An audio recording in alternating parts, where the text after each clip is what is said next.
Hello everybody, this is WK Syrican, of course. That's my channel name. And I'm going to be doing episode 1 of fanfiction reading. Sometimes it's blind, sometimes it's planned, but today's is going to be planned.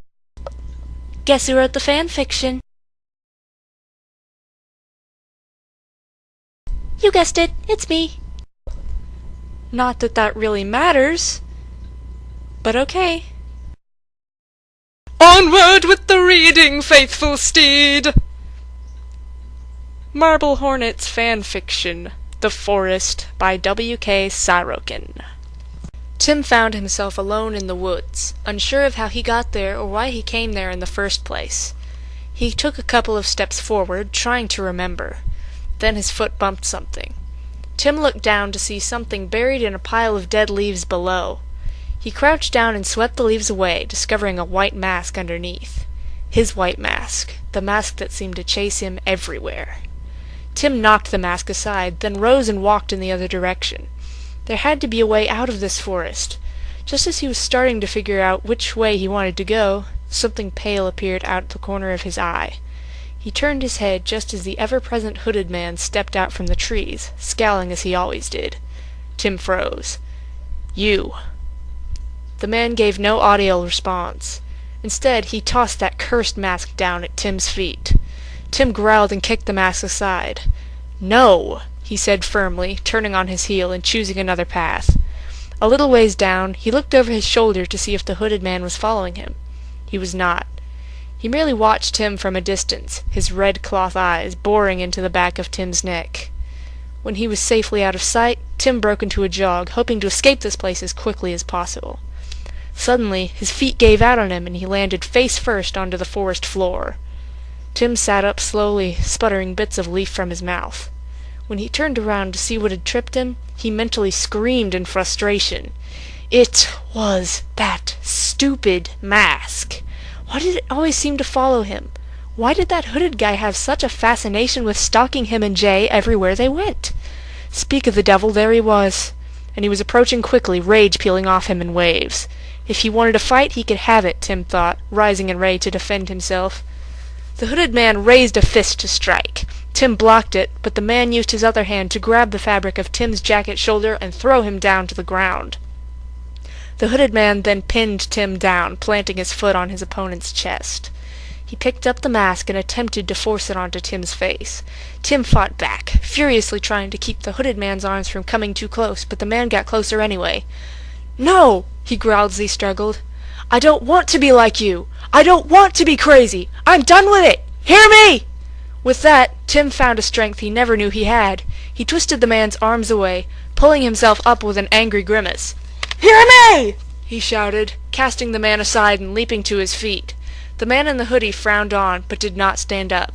He was probably smugging beneath the mask of his. "You want me to wear that mask?" he spat. "Forget about it!" He stormed closer to the hooded man, furious. He grabbed the man by the front of the hoodie and pulled him up with supernatural strength. Tim's face felt warm, he noticed. Too warm even for anger. And why wasn't the man fighting back? Something was wrong here. Tim slammed the hooded man against a nearby tree, then reached for a knife he had at his side. He angled the blade at the man's neck, deciding whether or not to get rid of this problem now. After all, he was rather helpful to Tim and Jay at times. But other times he was just a pain in the side, bent on throwing them through his little mind game as he pleased. Tim didn't want to play any more. No more, he decided, poising the knife to stab. "Tim!" a voice said. Tim paused. It sounded familiar, and it came from beneath the hooded man's cloth mask. A greater curiosity took Tim. Who was under the hood? Tucking the knife beneath his palm, Tim cocked his head. "Who are you?" he asked aloud, though his voice sounded oddly muffled. Was he... no. Could he have... "Tim, it's me," said the voice again. Tim touched his face, feeling cold plastic rather than warm flesh. He growled, panicked. "But who are you?" he asked loudly. He ripped the fabric from the hooded man's face. "It's me! It's Jay!" declared the startled face of Jay. Tim's eyes snapped open for real this time. He was in a bed, in a motel room, the same one he had gone to sleep in earlier that night. Jay had gotten up from his own bed and was looking down at Tim, concerned. "Jay?" Tim breathed. "Are you okay?" Jay asked. "You started shouting in your sleep. It kinda woke me up." How much did I say? Tim wanted to ask. Instead, he diverted the question. "What time is it?" Jay checked the alarm clock. "Around 4 in the morning." Tim sat up in the bed, sighing and planting his feet on the floor. "Let's get going. We can't stay here," he stated, grabbing a navy plaid shirt and heading toward the bathroom. Jay was silent for a few seconds. "Why?" he asked finally. "We still have a few hours before daylight."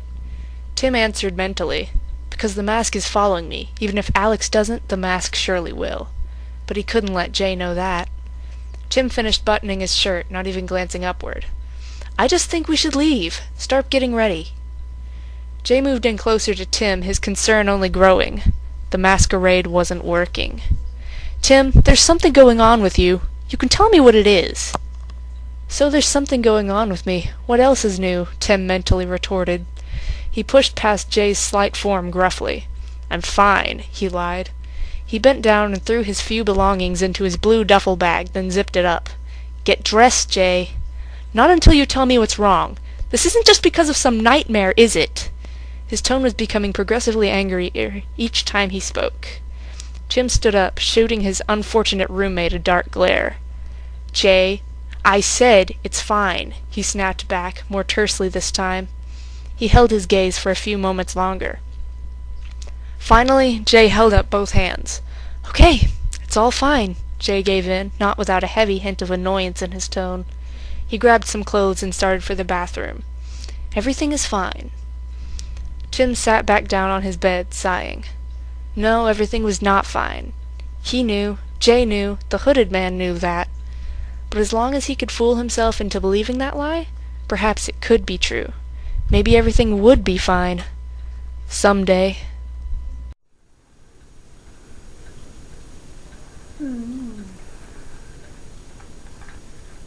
Oh, that's better.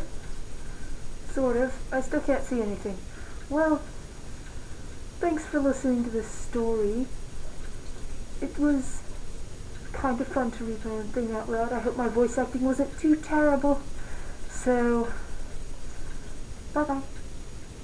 Come back again.